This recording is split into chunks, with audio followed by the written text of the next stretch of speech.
কি ছিড়বেন আপনি? কিছুই ছিড়তে পারবেন না। কি ছিড়বেন আপনি? কিছুই ছিড়তে পারবেন না। জিভ ছিড়বেন, সে দিন চলে গেছে। মানুষ এবার সব করে, জুতো, লাঠি, ঝাঁটা দেখাচ্ছেন আপনার নেতাদেরকে।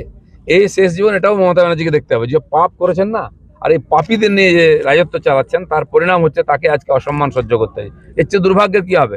40 বছর একটা, 45 বছর একজন রাজনীতি করার পরে চোর স্লোগান শুনতে হয় শেষ বয়সে। এর চেয়ে কি সন্ন্যাসী না উচিত? রাজ্যের 500 বছর লড়াইয়ের ইতিহাস, তার পরিণাম হচ্ছে রাম মন্দির প্রতিষ্ঠা 22 জানুয়ারি 23 সালে।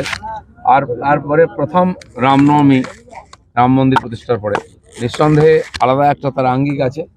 সারা বিশ্বের হিন্দু সমাজ রাম মন্দির প্রতিষ্ঠার বিজয় উৎসব হিসেবে আজকে পালন করবে। আজকে এইটা দিন পালন করতে গিয়ে আপনাদেরকে কোর্টে যেতে হচ্ছে কেন তাহলে? পশ্চিমবাংলার সরকার রাজ্য চালায় না, কোর্ট চালায়। তাই যখন সমস্ত কিছুর ফয়সালা কোর্টের সিদ্ধান্তে হচ্ছে, এখানে সভা সমিতি হবে কিনা, এখানে শোভাযাত্রা হবে কিনা, পুজো পাঠ হবে কিনা, ছুটি কবে হবে, এ সবই, এমনকি যে দুর্নীতি হচ্ছে সেটাও তদন্ত কোর্ট করছে। সারা দেশে তো কোথাও তো এরকম কোর্টে যেতে হচ্ছে না, রামনবমী সারা দেশে পালন হচ্ছে। এটাকে দেশের বাইরে মনে করা হয়। জয় বাংলা যারা বলছে, বাংলাদেশের স্লোগান দিচ্ছে, বা সব কিছু, এই সুপ্রিম কোর্ট মানবো না, কি বলে আদালত মানবো না, লোকসভা মানবো না, নির্বাচন কমিশনকে মানবো না, সেন্ট্রাল গভর্নমেন্টকে মানবো না, সেন্ট্রাল ফোর্সকে মানবো না, এজেন্সিকে মানবো না, এই মানসিকতার কারণে এটা হচ্ছে। মনে হয় ভারতের বাইরে একটা দেশ। নির্বাচন কমিশনের নির্দেশেই বেছে বেছে বিরোধীদের গাড়িতেই কেন তল্লাশি হচ্ছে রাজ্য পুলিশ দিয়ে? চিন্তা করবেন না, সবার তল্লাশি হবে। যারা গাড়ি নিয়ে টাকা নিয়ে ঘুরে বেড়ায় তার বাড়িতে তল্লাশি। দিলীপ ঘোষের কাছে তল্লাশি করে কি হবে? একটা বিড়ি সিগারেটের প্যাকেটও পাবে না।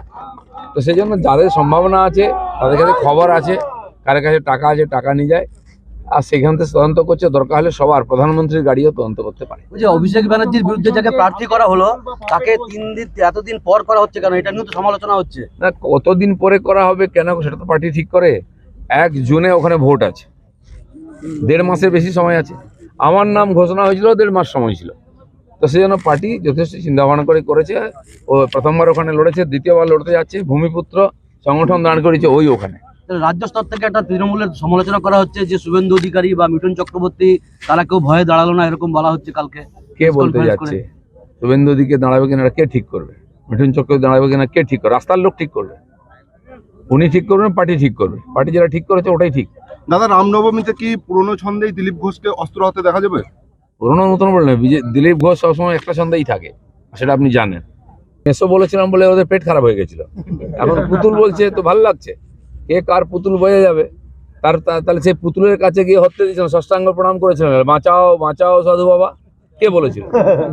সকাল থেকে গালাগালি দেন মাননীয় গভর্নরকে, প্যাঁচে পড়লে চাচা প্রাণ বাঁচা, তার কাছে পড়ে যায়।